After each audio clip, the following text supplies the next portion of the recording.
পৃথিবীর system change হবে। System কি হবে?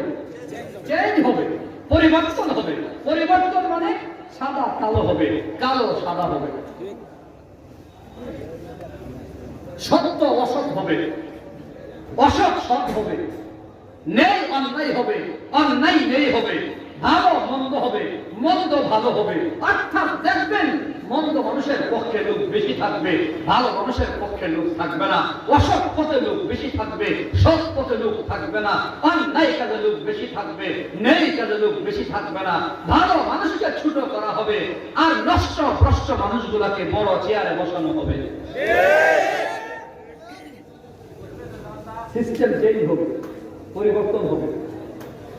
বুঝলেন পরিবর্তন কেমনি হয়েছে? দেখেন এর একটা উদাহরণ দিই। আজকে বাংলাদেশের ভেতরে নায়ক নায়িকা, গায়ক গায়িকা, নষ্টা ভ্রষ্টা গুলাকে এমপি বানানোর ষড়যন্ত্র চলতেছে। শাইখুল হাদিস আলেমদেরকে জেলখানার ভেতর বন্দী করে রাখা হচ্ছে। নষ্টা ভ্রষ্টা নায়িকাদের জামিন হয়, পরিমণি বছরে বছরে জামাই পাল্টায়। এই নষ্টা মহিলা মদের বাদ থেকে ধরা পড়ার পরেও তার জামিন হলো মাত্র 3 মাসের ভেতরে। কিন্তু শাইখুল হাদিস মামুনুল হক কি এমন অপরাধ করেছে? ঠনকু একটা মামলা দিয়া 3 বছর হয়ে গেল জেলখানার ভেতরে বন্দী। সন্ত্রাসীরা রাস্তায় মহড়া দেয়, মাস্তানরা রাস্তায় মহড়া দেয়, চাঁদাবাজ মহড়া দেয়। 60 খুনের আসামির জামিন হয়, দর্শকের জামিন হয়, সেঞ্চুরি পালন করে আসামির জামিন হয়, আলেমের জামিন হয় না।